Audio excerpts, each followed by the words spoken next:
Hello दोस्तों, नमस्कार। आपके अपने चैनल हिंदी मिरर पर फिर से आपका स्वागत है। दोस्तों, आज के वीडियो में हम आपके लिए प्रैक्टिस सेट लेकर आए हैं 2। इससे पहले हम आपको प्रैक्टिस सेट 1 करा चुके हैं और आज आपका ये प्रैक्टिस सेट 2 है। और आपके जितने भी 6 यूनिट हैं, देखते हैं आपने कितनी तैयारी कर चुके हैं आप। अगर आपके सारे प्रश्न जो है सही जाते हैं तो इसका मतलब आपकी बहुत अच्छे से तैयारी है। अगर नहीं जाते हैं तो आपको, मुझे लगता है कि दोबारा अपना कंसेप्ट क्लियर करके अच्छे से तैयारी करने की ज़रूरत है। तो दीजिए सब प्रश्नों के उत्तर, जो अगर आप सही जा रहे हैं तो इसका मतलब आपकी अच्छे से तैयारी है। अगर वीडियो पसंद आती है तो ज़्यादा से ज़्यादा लाइक एंड शेयर करें। जो दोस्त आज ही चैनल से जुड़े हैं वो ज़रूर चैनल को सब्सक्राइब कर लें, बेल आइकन को हिट कर दें, जिससे नई वीडियो के नोटिफिकेशन उनको टाइम से मिलते रहें। चलिए शुरू करते हैं। पहला प्रश्न है आपका। दोस्तों, जो जितने भी मैंने आपके प्रश्न लिए हैं सब में साथ साथ मैंने आपको एक्सप्लेन भी कराया है, जिससे आपको क्लियर हो जाए। अगर आपने ये प्रश्न नहीं पढ़े हैं तो आप इन प्रश्नों को यहाँ पर पढ़ सकते हैं, इसलिए मैंने इनके आंसर भी साथ साथ आपको प्रोवाइड कराए हैं। ठीक है, चलिए पहला प्रश्न देख लेते हैं। स्वतंत्रता के पूर्व के दिनों में प्रारंभ में किसने संविधान निर्मात्री सभा का विचार प्रस्तुत किया था? तो बहुत अच्छा प्रश्न है, इसको नोट डाउन भी आप करके रखिए। तो बताइए इसका उत्तर क्या हो जाएगा? तो इसका उत्तर हो जाएगा M.N. रॉय। इसको पढ़ लीजिए इसको विस्तार से। भारत में संविधान सभा के गठन का विचार वर्ष 1934 में पहली बार M.N. राय ने प्रस्तुत किया था। रॉय भारत में वामपंथी आंदोलन के प्रखर नेता थे। 1938 में भारतीय राष्ट्रीय कांग्रेस की ओर से पंडित जवाहरलाल नेहरू ने घोषणा की कि स्वतंत्र भारत के संविधान का निर्माण वयस्क मताधिकार के आधार पर चुनी गई संविधान द्वारा किया जाएगा और इसमें कोई बाहरी हस्तक्षेप नहीं होगा। तो बहुत अच्छा प्रश्न है, इसके डिटेल आपको यहाँ दे दें। अगर आपने नहीं पढ़ा है तो यहाँ से आप इसको नोट डाउन कर लीजिए। अगला प्रश्न देख लीजिए। अगला प्रश्न है, निम्नलिखित में से कौन एक सही सुमेलित नहीं है? ये 4 ऑप्शन है। यहाँ पर ये युद्ध है, ठीक है। युद्ध, कर्नाटक के जो युद्ध हुए हैं, पानीपत का युद्ध हुआ है, यहाँ इनके सन है। बताना है कि इसमें से कौन सा जो है आपका सही नहीं है ना। आगे देख लीजिए, इसका उत्तर हम बताते हैं आपको। इसका उत्तर हो जाएगा बी, कर्नाटक का द्वितीय युद्ध। ये आपका जो है गलत है। कर्नाटक का जो द्वितीय युद्ध हुआ था वह 1749 में से लेकर 54 तक, ठीक है। इसका ये आंसर होगा। आगे इसकी डिटेल है, इसकी डिटेल आपको दिखा देते हैं। ये रही इसकी डिटेल, इसको आप ध्यान से पढ़ लेना बाद में। आगे देख लीजिए, लीलावती के लेखक हैं। ये बताना है लीलावती किसने लिखा है और यह लीलावती है क्या? तो लीलावती जो है एक सुव्यवस्थित प्रारंभिक जो है पाठ्यक्रम है। ये जो लीलावती है एक प्रारंभिक पाठ्यक्रम है और इसके लेखक जो हैं भास्कराचार्य हैं। चलिए इसकी डिटेल आपको बता देते हैं। ये रही इसकी डिटेल।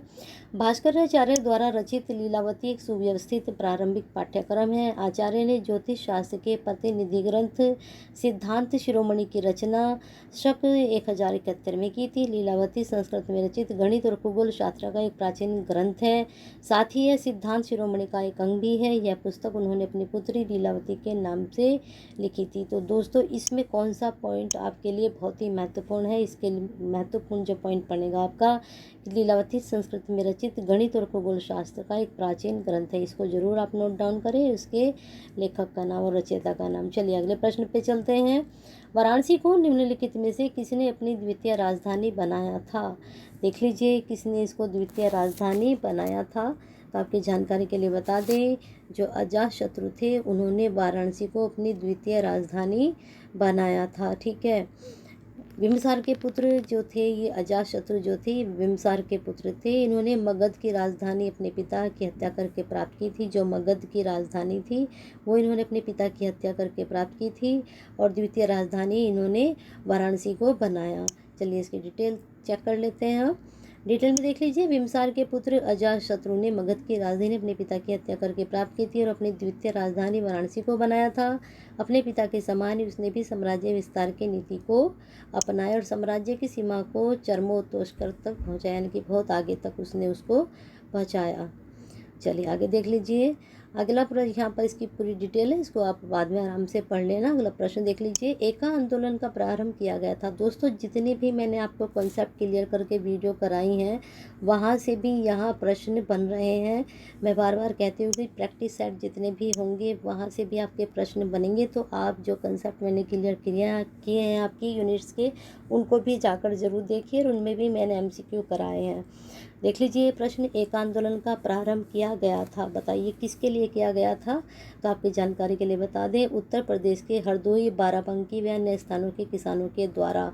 दोस्तों ये जो मैंने उत्तर प्रदेश वाली आपको वीडियो करा रखी, वहाँ भी ये प्रश्न है आपका, तो वहाँ से प्रश्न देखिए, बहुत ज़्यादा अच्छे प्रश्न वहाँ पर कराए। उन वीडियो को आप, मैं बार बार कह रही हूँ, जरूर देखिए अगर आपको पेपर क्लियर करना है।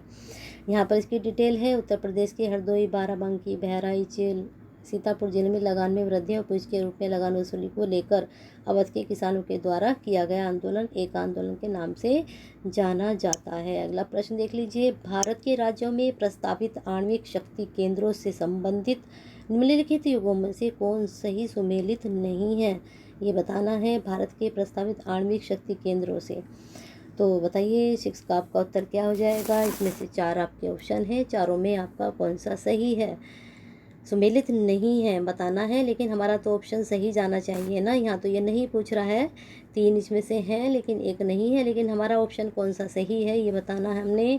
तो इसका आपका सही हरिपुर, हरियाणा, इसमें से सुमेलित नहीं है, है ना। चलिए अगला प्रश्न देख लीजिए, यहाँ पर इसकी डिटेल है, इसको आप डिटेल से पढ़ लेना आराम से बैठकर। अगला प्रश्न देख लीजिए, निम्नलिखित में से कौन द्वीप अपने लवण पटल संसाधनों के लिए जाना जाता है। लवण पटल, लवण पटन क्या होते हैं, जानते हैं आप लोग क्या होते हैं लवण पटन। ये जो आप पहले इसका उत्तर देख लीजिए, अब इसकी डिटेल आपको बता देते हैं। तो 7वें का आपका उत्तर हो जाएगा बी, सेंट मार्टिन द्वीप जो है लवण पटन संसाधनों के लिए जाना जाता है। चलिए इसकी डिटेल आपको दिखा देते हैं। सेंट मार्टिन द्वीप जो उत्तर पूर्वी कैरेबियन सागर में स्थित है। इस द्वीप को नवंबर 1493 को क्रिस्टोफर कोलंबस ने खोजा था। द्वीप का दक्षिणी हिस्सा अपने तटीय लैगून और लवणपटन संसाधनों के लिए प्रसिद्ध है। अब देखिए दक्षिणी हिस्सा, ठीक है, ये भी चीज़, छोटे छोटे पॉइंट्स जो होते हैं ना स्टूडेंट, वो ज़रूर देखने चाहिए, क्योंकि पता नहीं चलता कहाँ से क्या पूछ लें। अगर आपसे यही पूछ लें कि तटीय लैगून लवणपटन संसाधनों के लिए प्रसिद्ध है, उसका कौन सा हिस्सा, तो इसका दक्षिणी हिस्सा भी आप ध्यान से देखिए कि दक्षिणी हिस्सा है। अगला प्रश्न, निम्नलिखित में से कौन सी नदी भ्रंश घाटी से होकर प्रभावित होती है। भ्रंश, कौन सी नदी भ्रंश घाटी से, ठीक है। 8वें का उत्तर आपका हो जाएगा, बताइए दोस्तों, अगर आपको पता है तो लगाइए इसका उत्तर, देखते हैं आपने कितने अच्छे से अपनी तैयारी की है। तो बताइए दोस्तों इसका उत्तर, तो इसका उत्तर हम आपको बताते हैं, अगर नहीं पता है तो तापी नदी, ठीक है, इसको तापी को ताप्ती भी बोला गया है। अब इसकी डिटेल देख लीजिए आप, डिटेल यहाँ पर है। ताप्ती नदी भ्रंश घाटी से होकर प्रभावित होती है, और जो है यह मध्य प्रदेश राज्य के बैतूल जिले के मुल्ताई से निकलकर सतपुड़ा पर्वत प्रक्षेपों के मध्य से पश्चिम की ओर बहती हुई महाराष्ट्र के खानदेश के पठार सूरत के मैदान को पार करती है। तो ये डिटेल सारी आप अच्छे से पढ़ना, ठीक है। मौलिक अधिकारों की अवधारणा ली गई है, ये आपको पता ही है कौन सी यूनिट से है आपका प्रश्न। मौलिक अधिकारों की अवधारणा, ये तो मुझे लगता है सभी को पता है, लगाइए इसका खुद से उत्तर, है ना। चलिए यहाँ पर इसका ये प्रश्न दोबारा रिपीट हो गया, यहाँ इसकी डिटेल है, इसको आप कर सकते हैं। भारत का राष्ट्रपति चुना जाता है, इसको भी लगाइए खुद से, क्योंकि बहुत अच्छे से ये प्रश्न मैंने कराए हैं, उत्तर इनके खुद से आप लगाइए, बाकी मैंने डिटेल यहाँ दी गई हैं, इनको आप पढ़ लीजिए आराम से, ठीक है। अगला प्रश्न देख लीजिए, निम्नलिखित में से कौन सा अनुच्छेद सरकार को ग्राम पंचायतों का गठन करने के लिए निर्देशित करता है। ये अच्छा प्रश्न है ना, इसको मैं बता देती हूँ। तो 11वें का आपका उत्तर हो जाएगा बी, अनुच्छेद 40 जो है भारत राज्य सरकार को ग्राम पंचायत का गठन करने के लिए निर्देशित करता है, निर्देशन करता है, निर्देशित देता है। चलिए अगला प्रश्न देख लीजिए, निम्नलिखित में से कौन सा विषय जनसंख्या मानव समुदाय के महत्वपूर्ण आंकड़ों के अध्ययन से संबंधित है। कौन सा विषय जनसंख्या एवं मानव या मानव समुदाय के महत्वपूर्ण आंकड़ों के लिए अध्ययन से संबंधित है। अब इसमें सी जना की, ठीक है, इसको आप पढ़ लेना अच्छे से बाद में। अगला प्रश्न देख लीजिए। 13 अक्टूबर 2017 को विश्व बैंक द्वारा प्रकाशित कारोबार सुगमता रिपोर्ट में भारत को किस स्थान पर रखा गया? 2017 के अनुसार, तो इसमें डी उत्तर सही जा रहा है, 100वें स्थान पर रखा गया था। कब? 2017 में। चलिए अगला प्रश्न देख लीजिए। निम्नलिखित में से किसे 15वें वित्त आयोग का अध्यक्ष नामित किया गया है? देख लीजिए इसका उत्तर ए एन के सिंह। यहाँ पर इसकी डिटेल है। 27 नवंबर 2017 को 15वें वित्त आयोग के अध्यक्ष के रूप में योजना आयोग के पूर्व सदस्य एन के सिंह को नियुक्त किया गया है। केंद्र सरकार के पूर्व सचिव शशिकांत दास और जॉर्ज टाउन विश्वविद्यालय के प्रोफेसर डॉक्टर अनूप सिंह आयोग के अन्य सदस्य होंगे। नए वित्त आयोग की सिफारिशें 1 अप्रैल 2020 से शुरू कर 5 साल की अवधि के लिए होगी, यानी कि 17 से लेकर वो 21 तक रहेंगे। चलिए अगला प्रश्न देख लीजिए। अगला प्रश्न है आपका, निम्नलिखित में से कौन उद्दीपक फसल है? उद्दीपक, ये मैंने आपको प्रश्न कराया है, जहाँ पर मैंने ये यूपी वाला भी आपका कराया था, वहाँ भी ये प्रश्न आया था। तो आपका इसका उत्तर सीधा सीधा चाय है। चाय को उद्दीपक फसल है। गन्ना के बारे में भी बताया वहाँ पर, गेहूं के बारे में भी बताया है, इन अरहर के बारे में भी सारी चीज़ें बताई हैं, और क्रांति के बारे में भी मैंने आपको समझाया है। उद्दीपक फसल के अंतर्गत तंबाकू, चाय, कॉफ़ी, अफीम आदि आते हैं। गेहूँ रबी की फसल, मक्का जायद की फसल, अरहर की दलहनी फसल है। चलिए अगले प्रश्न पर, भारतीय कृषि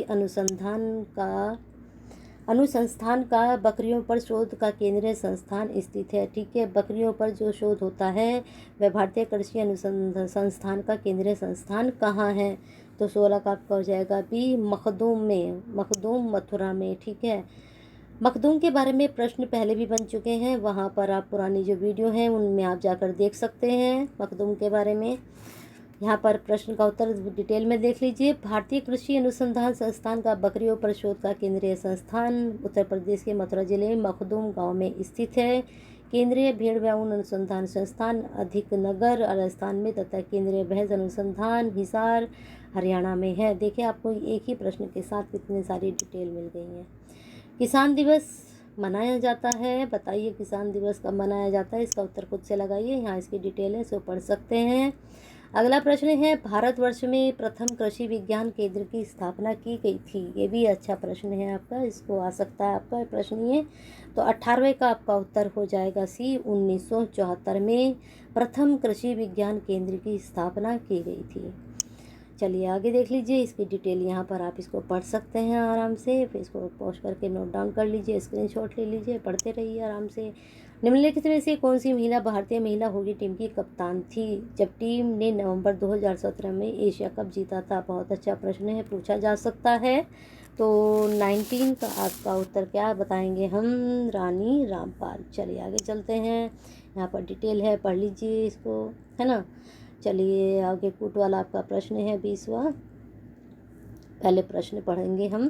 7 नवंबर 2017 को सफल उड़ान परीक्षण किए गए निर्भय परीक्षा पात्र के बारे में निम्नलिखित में से कौन सा कथन सत्य है?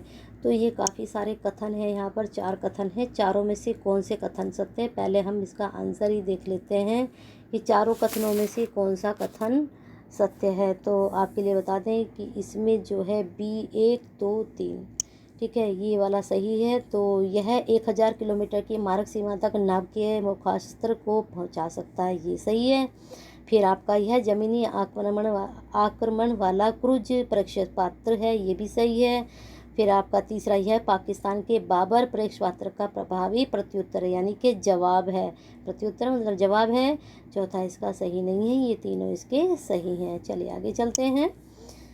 अगला प्रश्न है, हाल में चर्चित ओखी क्या है? ये भी बहुत अच्छा प्रश्न है, इसको ज़रूर नोट डाउन करें। तो बताना है ओखी क्या है।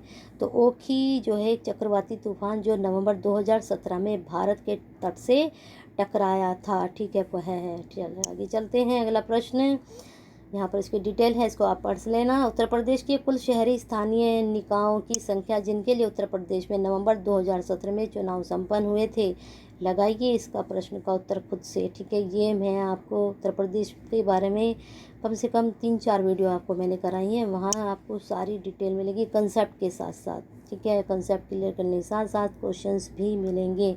220 के आसपास मैंने वहाँ आपको प्रश्न कराए हैं, और डिटेल में से आप जितने चाहें निकाल सकते हैं। अगला प्रश्न है, भारत के प्रथम अंतरिक्ष उपग्रह आर्यभट्ट को डिजाइन करने वाले वैज्ञानिक जिनका हाल ही में निधन हो गया का नाम है। आर्यभट्ट को डिजाइन करने वाले, तो 23 का आपका उत्तर हो जाएगा ए, प्रोफेसर UR राव। ठीक है, यहाँ उनकी डिटेल है, इनको आप पढ़ सकते हैं बाद में। अगला प्रश्न है, भारत सरकार द्वारा प्रारंभ किया गया मिशन इंद्रधनुष कार्यक्रम संबंधित है। ये प्रश्न भी आपका आ चुका है और ये प्रश्न बहुत अच्छा प्रश्न है। तो इसमें भी बच्चों के टीकाकरण से संबंधित, इसको जरूर नोट डाउन करें। ये प्रश्न कई बार एग्जाम में पूछा जा चुका है। वैसे तो आजकल दूसरे ही टीकाकरण चल रहे हैं, आपको पता ही है, कोविड के सब जो है वैक्सीन लगवा रहे हैं, उसके बारे में भी आपके प्रश्न बनेंगे करंट में, वो भी मैं आपको कराती जा रही हूँ। करंट की मैं शॉर्ट वीडियो डालती हूँ, तो वो आप देख सकते हैं। ठीक है, आज आपको एक करंट की वीडियो भी दूंगी, लेकिन वो शॉर्ट वीडियो में दूंगी, वहाँ पर आप उसको खुद से स्क्रीनशॉट ले लीजिए या फिर उसको डाउनलोड करके आराम से उसको पॉज करके आप पढ़ते रहिए। चलिए, वीडियो पसंद आई है तो ज़्यादा से ज़्यादा लाइक एंड शेयर करिए, और हिंदी मिरर के साथ नई जानकारी के लिए, नए प्रश्नों के लिए, नई नोटिफिकेशन, नई न्यूज़, सभी के लिए हिंदी मिरर के साथ जुड़े रहिए।